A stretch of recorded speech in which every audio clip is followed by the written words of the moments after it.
Hello and welcome to episode 5 of my indie devlog. Today we're going to talk about my new art and new particles.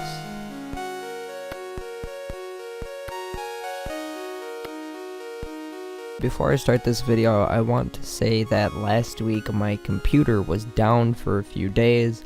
An update happened and it seemingly broke my computer. This scares me because I think my computer is getting closer and closer to being just bricked at this point. It's a very old computer and I don't know how much longer I have until I need a new one. With that being said, there is a link to my Patreon in the description. Any donation would help. I have early bird specials that allow you to be in the game if you donate. You don't have to donate. You can wait until the demo to decide if you want to donate or not, but any amount helps me a lot. Okay, with that out of the way, let's get into some new changes. First of all, I bought a sprite, and that gave me so much inspiration to redo almost all of the art in the game. I'm still working really hard on that, and I know I haven't posted a video in a while, and it's because I've been working really hard on the art, and I'm not an artist, but I've been trying really hard, asking people in the Discord server if it looks good or not, sending photos back and forth, videos, GIFs, whatever you want to call it. And I have to say, I am quite proud of what I've done.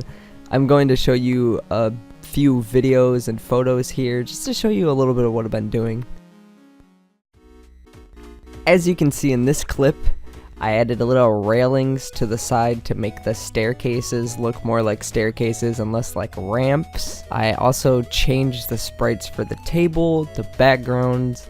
All of the tiles are completely brand new. The lighting is different. I mean, it's not that good looking in this, and it's a bit dark, but I'm working on it. There's holes in the wall, there's a sky in the background. I basically changed everything. I thought everything looked way too placeholdery, and I wanted to get it to look more like the final product, which this area of the game is like an abandoned and haunted house, so that's why it looks that way.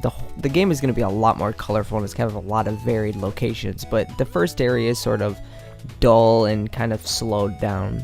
Before I go any further, I just want to say something. Do you guys hear this music? This music is beautiful, and it is made by PolarChips. Yes, this isn't music that I just stole from someone else. Well, I mean, I kind of did, but I didn't steal it. It's from PolarChips. He is going to be composing all of the music for Luna Lane, and he is a extremely talented musician. He also has a YouTube channel, so if you like the music that you're hearing, you can just look up PolarChips. I'll actually put a link to him in the description of this video. Musical rant aside, let's look at this next clip.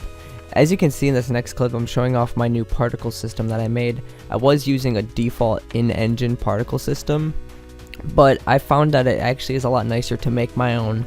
So what you're seeing here is when I step on the table, it falls. When it hits the ground, it spawns a few particles. Now these particles actually bounce. They have a physics object attached to them. I give them a little bit of a bounciness, so they do this little hop up in the air before they land. And they also lerp out after a certain amount of time. So they do this little thing where they get a little bit larger and then they get smaller, so it creates this cool effect of them like shrinking. And now that I have this particle system in place, now that I have this particle system in place, I can just apply these effects to any object in the game, and then it can become a particle, and it's a lot easier. It's a lot easier for me to do stuff. I can't speak. Here's another clip in which the table falls on me and breaks. I just really love destruction in game, so I had to make sure I have like particles going all over the place and little things flying all over. It's not gonna always be like that, but you know, sometimes when you do that, it's really satisfying. Here is a look at a new text box. I don't know if I want to keep this text box as the final one. I really like wooden designs. I don't know if you can tell by how everything in this game is wooden. Well, so far it's all wooden, but I really like the idea of having a nice wooden text box, but I don't know if I'm going to keep it. You guys tell me what you think about it. Okay, last clip for today is this little kitchen scene. You can see some clouds in the background. I'm still working on the sky. It's very placeholdery. I don't know what I want to do for it exactly. You can see there's sort of like a stove or a furnace, and it's kind of going through the cupboard. I want my rooms to be a little more detailed and be unique, but it's hard when I'm not that good at art, but I'm trying my hardest. But what do you guys think of the art? I think most people think it's pretty okay, but it's a little bit dark, and that's just a lighting issue with the game since I'm still working on the lighting. But as always, thank you so much for watching the devlog. I was just sitting here today and I was like, I need to post a devlog. I'm so excited to show everyone all the new stuff. I hope they love it. I'm still working very, very hard to push out this demo for you guys. So I hope you guys are very patient with me while I try to polish it and make everything look nice, feel nice, and run nice. Anyways, as always, I'll see you in the next devlog.